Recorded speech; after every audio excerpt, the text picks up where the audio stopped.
Assalamualaikum warahmatullahi wabarakatuh. Kami dari kelompok 2 mata kuliah Sistem Informasi Manajemen kelas K akan mempresentasikan hasil diskusi kelompok kami mengenai komunikasi data. Sebelumnya, perkenalkan, saya Astri Silviana, NIM 2019-11029 sebagai moderator. Selanjutnya, para anggota kami yaitu Sukma Ayu Mahardika Rani dengan NIM 2019-11034, Farid Ardiansyah dengan NIM 2019-11036, kemudian ada Zian Niklah dengan NIM 2019-11067, lalu ada Febriana Novianti dengan NIM 2019-11075, dan terakhir ada Ahmad Lutfan Asfiani dengan NIM 2019-11078. Yang pertama, kita akan membahas pengertian komunikasi data. Komunikasi data merupakan suatu komunikasi yang dimana informasi yang dikirimkan adalah berupa data atau sinyal digital. Komunikasi data merupakan bagian penting dari suatu sistem informasi karena merupakan pendukung penyediaan infrastruktur yang memungkinkan komputer-komputer dapat berkomunikasi satu sama lain. Komunikasi data juga dapat berjalan dengan baik jika mengacu pada aturan atau standar yang direkomendasikan oleh badan internasional utama yang mengaturnya. Komunikasi data juga merupakan elemen yang cukup penting karena komunikasi data menyediakan infrastruktur yang memungkinkan terjadinya komunikasi antar device atau alat. Selanjutnya adalah software yang mengatur komunikasi data, yaitu adalah Adobe Flash. Adobe Flash merupakan suatu software yang dapat digunakan untuk membuat suatu file animasi atau presentasi yang di dalamnya dapat ditambahkan animasi. Adobe Flash mempunyai kemampuan yang sangat lengkap, misalnya mengimpor file yang berupa gambar, video maupun animasi yang kemudian dimanfaatkan pada file yang akan dibuat. Perangkat keras komunikasi data. Yang pertama adalah Cluster Control Unit. Cluster Control Unit membangun hubungan antara terminal yang dikembalikannya dengan peralatan dan saluran. Alat ini dapat memungkinkan beberapa terminal berbagi satu printer atau mengakses beberapa komputer melalui saluran yang berbeda-beda. Cluster Control Unit ini juga dapat mengerjakan pemeriksaan kesalahan dan pengubahan kode. Yang kedua adalah Multiplexer.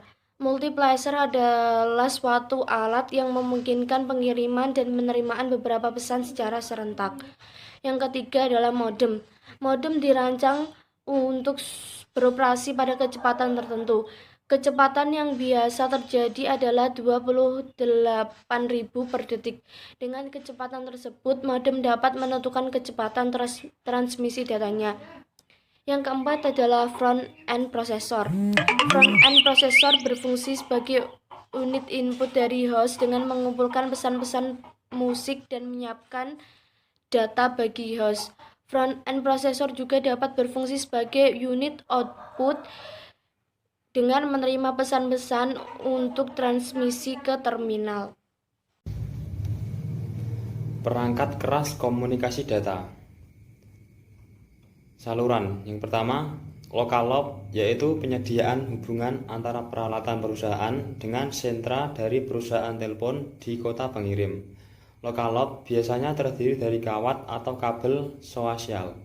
Kedua, interact change channel, yang dapat menjangkau jarak jauh. Interchange channel ini dapat disebut juga sebagai IXC. IXC ini berbentuk kawat-kawat yang terletak di tiang telepon atau kabel metal yang ditanam di bawah tanah yang menghubungkan sentral telepon di berbagai kota. Namun, seiring perkembangan zaman, kabel metal tersebut mulai digantikan dengan teknologi yang lebih baru, yaitu kabel serta optik dan transmisi global mikro. Host dapat digunakan untuk mengerjakan pemrosesan data dalam jaringan. Pesan yang dimasuk ditangani dengan cara yang sama dengan data yang diterima dari unit input jenis apapun. Setelah pemrosesan tersebut selesai. Pesan dapat ditransmisikan kembali ke front end processor untuk routing.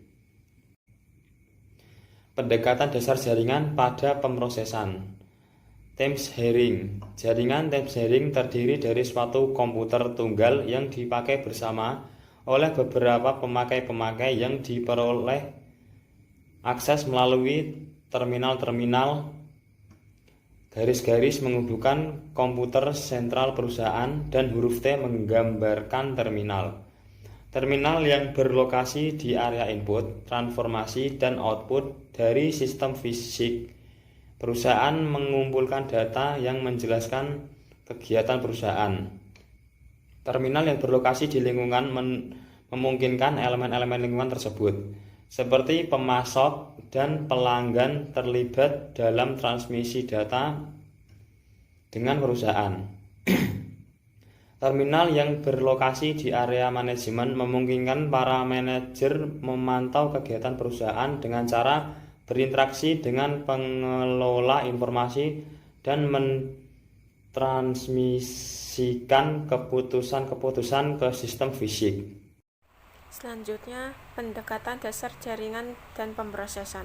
Distribusi pemrosesan. Ketika komputer mikro menjadi populer, perusahaan-perusahaan mengubah strategi mereka dan mulai mendistribusikan komputer mini dan mikro di seluruh organisasi.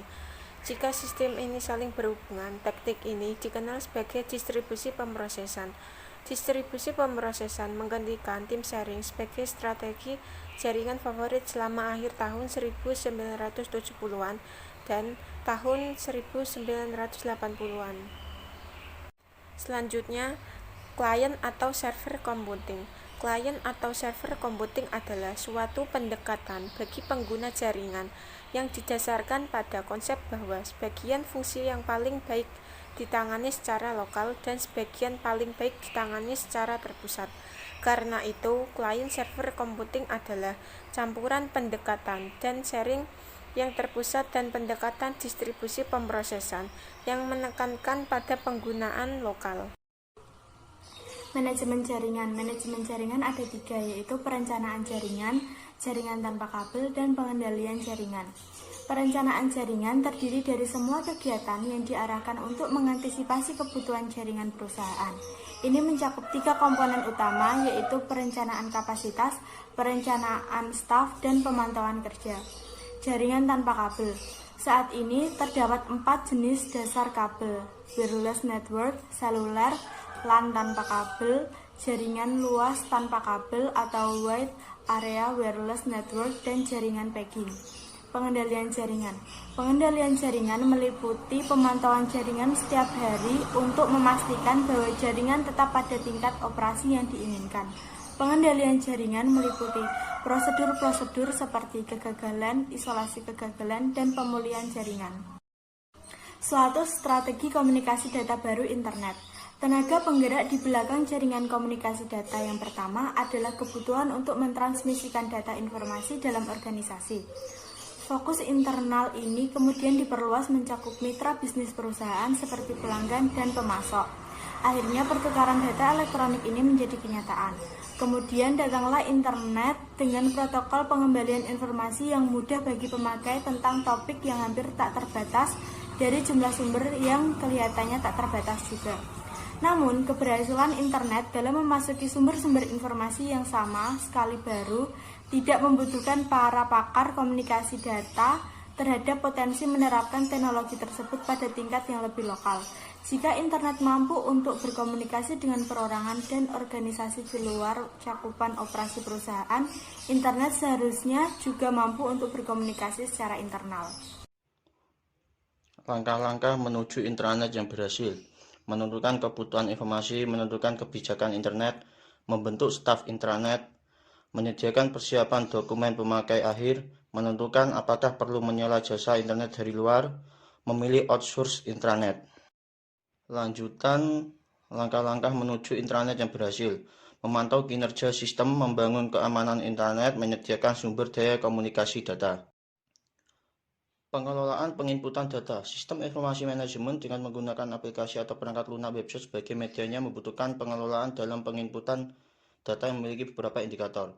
Untuk menganalisis kebutuhan data, maka dilakukan seleksi data yang bisa diolah menjadi sebuah informasi yang dibutuhkan di semua kalangan masyarakat. Maka data tersebut harus memiliki hubungan kepentingan bagi yang akan membacanya dan memiliki nilai edukasi dalamnya. Data yang benar akan berdampak pada pengambilan keputusan yang benar pula. Begitupun sebaliknya.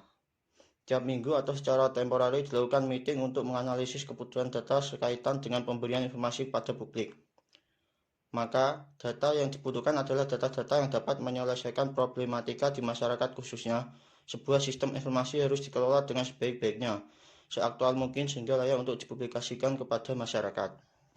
Demikian materi yang dipresentasikan oleh kelompok 2. Mohon maaf masih banyak kekurangan. Terima kasih atas perhatiannya. Wassalamualaikum warahmatullahi wabarakatuh.